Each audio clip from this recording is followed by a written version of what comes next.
Olá, galera, tudo bem? Professor Raul de novo para o nosso encontro semanal. Agora tratando de um outro tema, né? A gente estava tratando mais de planta, etc. Agora a gente vai ficar também tratando de fisiologia juntos aqui. Começando na aula de hoje, aulinha curta, tá? A proposta agora é uma aula mais curta, um encontro mais curto com vocês, né? Porque também, se ficar um vídeo muito longo, fica cansativo. Mas sempre abrangendo o que é de mais importante para a nossa prova, obviamente, tá? Hoje nós vamos tratar de sistema sensorial. Sistema sensorial, galera, evolutivamente pensando, é extremamente importante. Vocês vejam que na natureza, na vida selvagem, se você não percebe onde você está, você não vê, por exemplo, a chegada de um predador a tempo, você não escuta a chegada de um predador a tempo, você não consegue enxergar bem, você tanto está correndo um risco sério de ser facilmente predado, quanto você vai ser um caçador ruim. Por isso que o sistema sensorial é muito importante, principalmente na vida selvagem. E no nosso dia a dia também, né? Só que eu gosto sempre de trazer mais para esse lado mais animal da coisa, né? Já os outros sentidos, como por exemplo, olfato e paladar, são importantíssimos para que você não acabe comendo uma comida podre. Isso é muito importante. Por que determinados cheiros e gostos fazem você ter repulsa a determinado alimento? Porque aquele indica a você que aquilo está podre, que se você comer aquilo, pode ter uma bactéria ali que pode te levar à morte. Então, vejam que o sistema sensorial na vida selvagem é muito importante. Ele é responsável pela percepção do ambiente que a gente se encontra. Quais são eles? A gente tem tato, olfato, paladar, visão e audição. Tato são vários mecanorreceptores que estão presentes na nossa pele, é muito tranquilo. Agora, o olfato, receptor de pressão, né, aqui no tato, receptor de temperatura, para você sentir calor, sentir frio, para te alertar, para você procurar um abrigo, etc. Agora, o olfato, o paladar, a visão e a audição, a gente vai adentrar um pouquinho mais, porque a gente tem ali órgãos especializados naquilo, órgãos muito específicos para aquilo e que costuma cair muito em prova, então a gente vai ver um por um, no caso do olfato, do paladar, da visão e da audição. Beleza? Tudo isso num tempinho bacana para que a gente não perca muito tempo e não fique muito tempo assistindo o vídeo e não se torne algo maçante. Então vamos lá. Basicamente, todo o sistema sensorial se baseia na seguinte cadeia de eventos aqui. Eu tenho um estímulo externo, que é percebido por uma célula sensorial, seja ela de qualquer um desses sentidos que eu elenquei aqui, e essa célula sensorial tem a missão de captar esse estímulo e passar para o sistema nervoso periférico aqui, né? Uma sequência de neurônios. Essa sequência de neurônios a permeabilidade da célula sensorial é alterada. Esses neurônios desencadeiam então o processo de transmissão do impulso nervoso até o cérebro, que interpreta, né? O cérebro é quem interpreta esse estímulo externo. Então, na verdade, a gente enxerga com o cérebro e não com os olhos. A gente escuta com o cérebro e não com os olhos. A gente sente gosto com o cérebro, tudo é com o cérebro. Olho, língua, olfato, né? A parte do nariz, a cavidade nasal. Tudo isso são pontos de recepção desse estímulo numa célula sensorial para desencadear o processo para levar até o nosso cérebro. Beleza? Os sentidos, eles se manifestam no cérebro. Tanto é que se você tiver algum problema no cérebro, aí você pode, claro, parar de sentir. Você pode, por exemplo, cegar, obviamente, por um problema no olho, obviamente, porque você não está pegando o estímulo. Mas existem problemas no cérebro que levam à cegueira, né? A pessoa tem um olho funcionando super bem, um nervo óptico funcionando super bem, mas falha na interpretação do que está chegando. Então, os sentidos, eles acontecem no cérebro, beleza? É importante a gente ter isso em mente. Quais são as células sensoriais? A gente tem os estereoreceptores, que percebem o meio externo, tranquilo. A gente tem quimiorreceptores, que são receptores, células sensoriais, que funcionam no modelo chave-fechadura, que a gente vai ver direitinho como é isso, que é no caso do paladar e do olfato. E nós temos os proprioceptores, que são receptores internos, que percebem condições internas do nosso corpo. Por exemplo, falta de água, falta de comida, pressão arterial alta, pressão arterial baixa. Tudo isso é sentido por receptores internos presentes em vários órgãos e desencadeiam no cérebro sensações como sede. Por que você sente sede? Né? Essa condição de falta de água, né, de desidratação, ela é percebida por esses próprios receptores presentes dentro de vários órgãos e desencadeiam no seu cérebro a sensação de sede, assim como a sensação de fome, a sensação de prazer e a sensação de sono. Beleza? Pra você ver o tanto que é tudo muito regulado. Você não sente sono à toa, você não sente fome à toa, nem sede, nem prazer. Beleza? O problema é quando isso aqui está desregulado, né? Você, em vez de sentir fome por falta de nutrição, você sente fome por falta de prazer.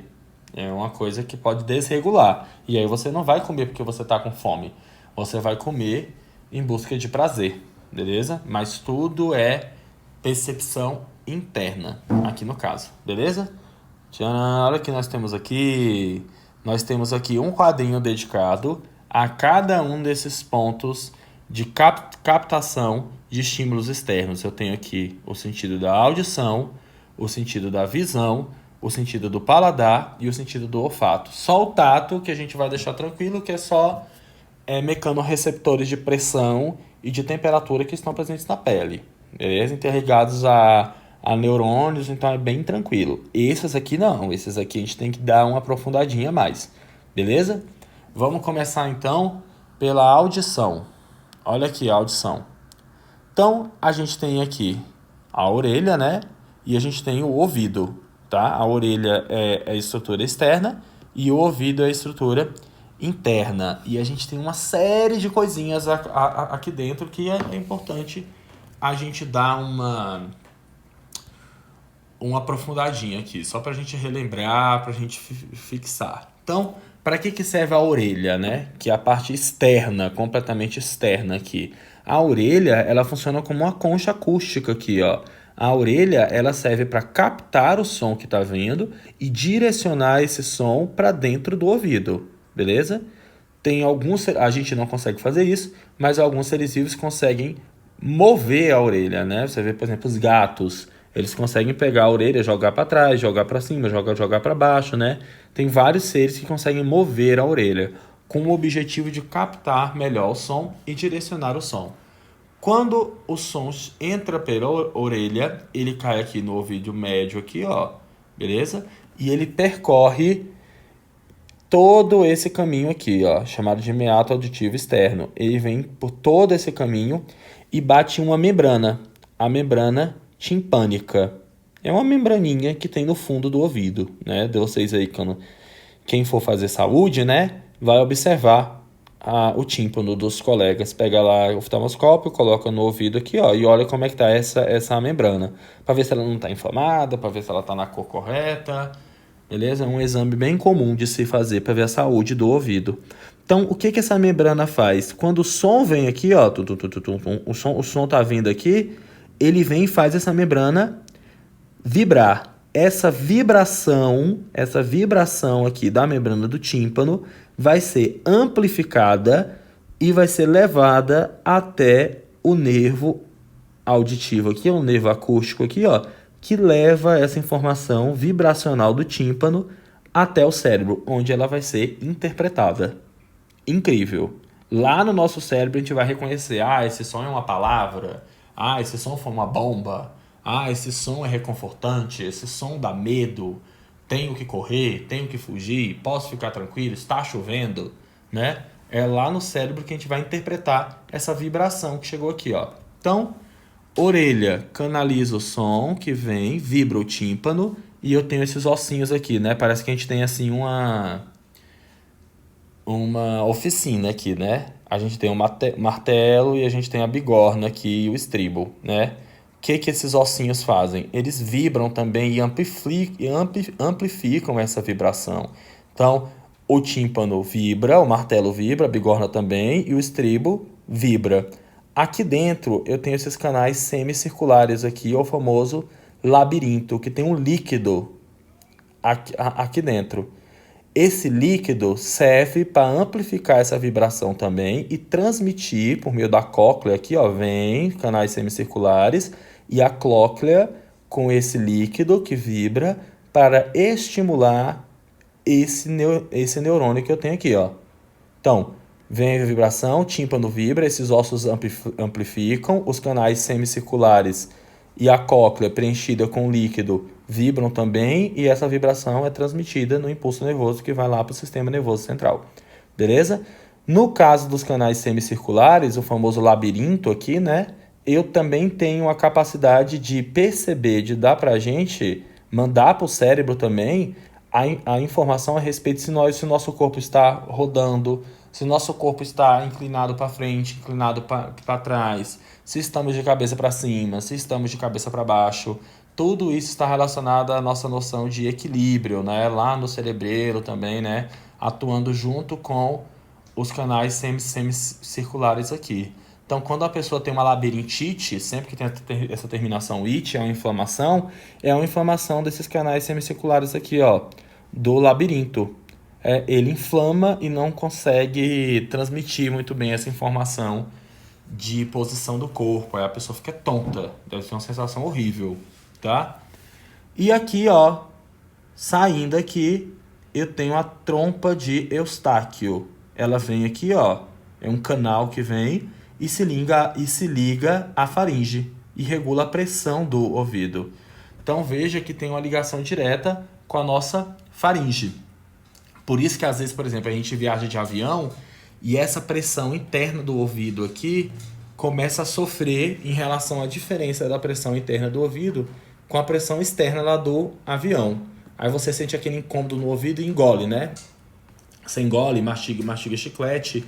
E o processo de engolir faz com que se renove o ar aqui, ó. Faz com que você mexa aqui a trompa de Eustáquio e você regula melhor essa diferença de pressão e aquele incômodo do avião passa. Beleza? Vamos para o próximo órgão dos sentidos. Vamos para a visão. Visão, então, recepção da luz, formação de imagens e, mais uma vez, a interpretação dessa luz vai ficar a cargo do cérebro. O olho nada mais é do que uma máquina de captura de luz, beleza? Então a gente tem aqui um esquemazinho de um olho completo e eu vou falar basicamente das partes mais importantes desse olho, beleza? Primeiramente, a gente tem a córnea. A córnea é essa membrana que reveste todo o olho aqui, ó. A córnea é essa membraninha que reveste todo o olho. Ela serve para focalizar a luz e proteger o olho como um todo. Dentro daqui, ó, na parte interna aqui, ó, eu tenho a pupila. A pupila que é o buraquinho preto do olho, né? O pretinho do olho. Vamos fazer aqui. Vou desenhar um olhinho aqui para ficar melhor. Então, eu tenho aqui a pupila do olho. A pupila é esse buraquinho preto aqui. A pupila, ela é regulável.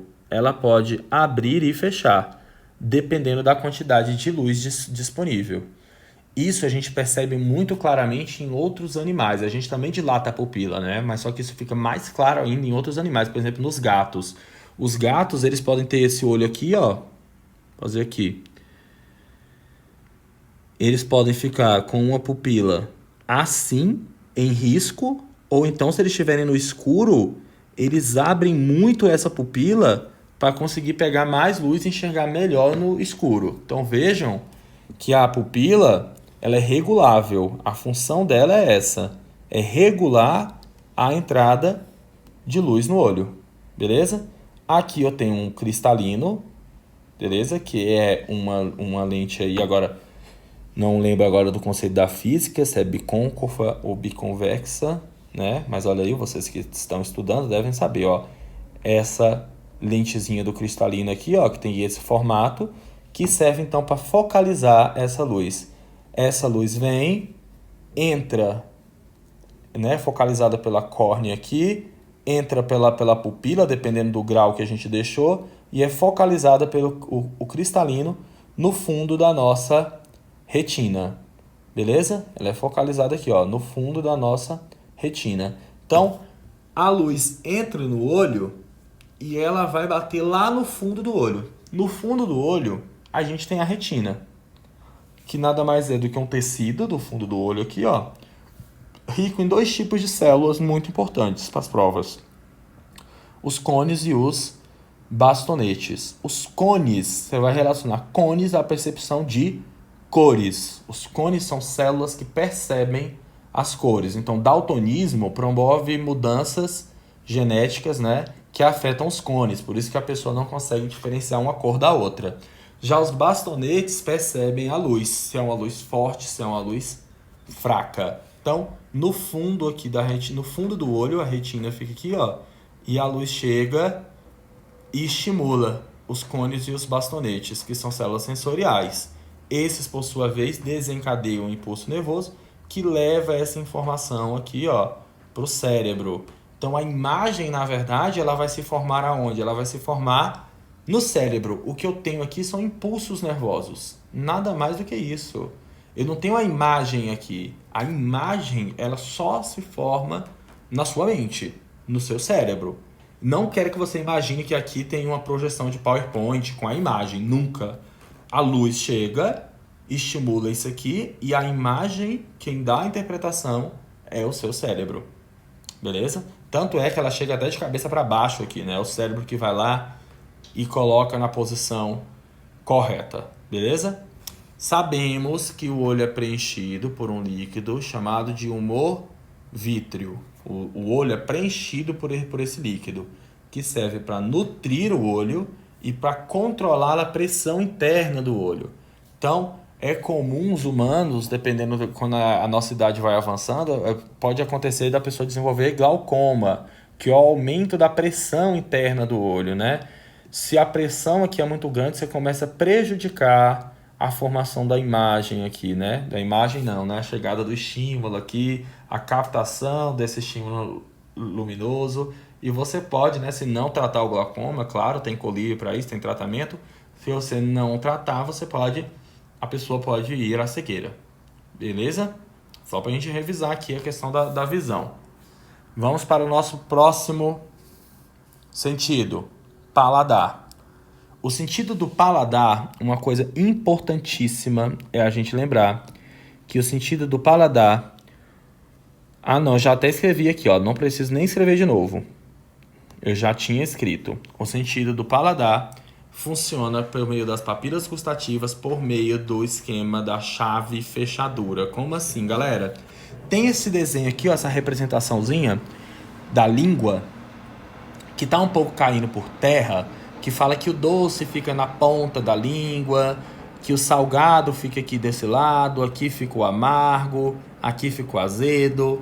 Aí agora tem o terceiro, né, sabor chamado de umami, que é o sabor da carne, que teoricamente ficaria aqui no meio da língua.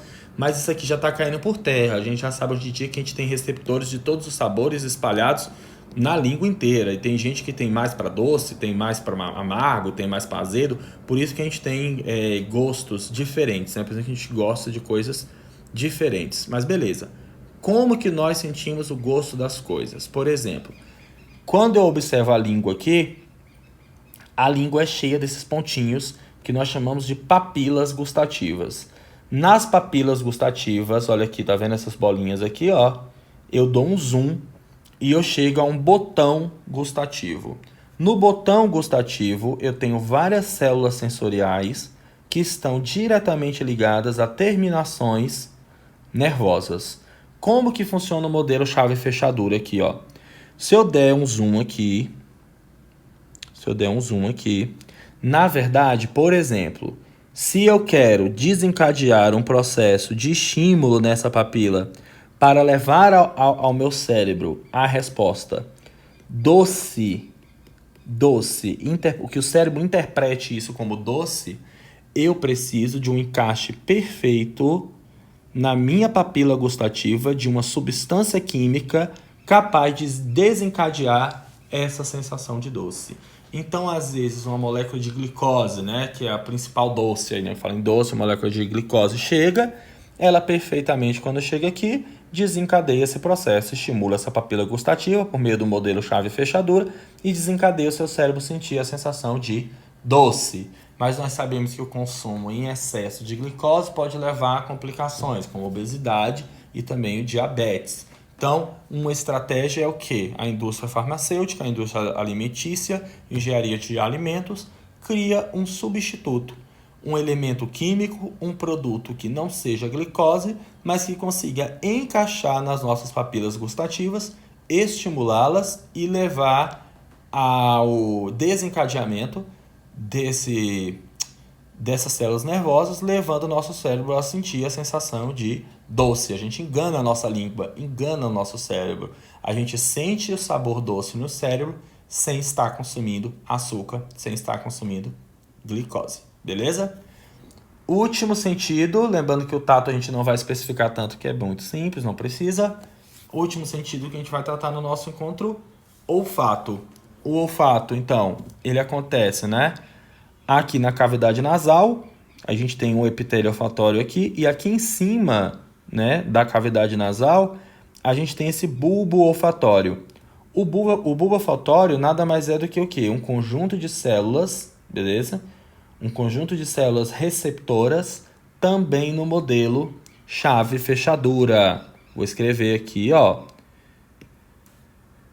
Modelo, isso é muito importante, tá? Modelo chave fechadura. Eu tenho um receptor aqui para cheiro, um receptor aqui para cheiro. Se o composto químico que chegar a encaixar perfeitamente no receptor, essa célula vai ficar excitada e vai desencadear o impulso nervoso no neurônio. E o neurônio vai levar essa informação até seu sistema nervoso central. E aí você vai interpretar se isso é um cheiro bom, se isso é um cheiro ruim e por aí vai. Lembrando que esses dois aqui, ó, estão intimamente relacionados. Você sempre, quando você está comendo, você sente gosto junto com o cheiro. Tenta comer uma comida sem sentir o cheiro dela, para você ver o tanto que a sensação no seu cérebro muda, né? Então a gente tem aqui uma sinergia, sempre a gente tem uma sinergia desses dois aqui, né? Do paladar com o olfato para formar o sabor, né? O sabor da comida. É o paladar com o olfato trabalhando junto. Beleza? Então, olha só. A gente tem... E também quando a gente vai comer, a gente tem a questão da visão também, né? A visão também está diretamente relacionada à comida, né? Aquela expressão, né, famosa, a gente come com os olhos, beleza? Só a audição que não entra muito nessa questão da comida, né? Se eu tiver um barulho que te incomode a comer. Então, galera, é isso, tá? Qualquer coisa vocês voltem o vídeo, façam também a produção no caderno de vocês. A gente se encontra na próxima semana. Bons estudos, sigam firme aí que vai dar tudo certo. Até nosso próximo encontro.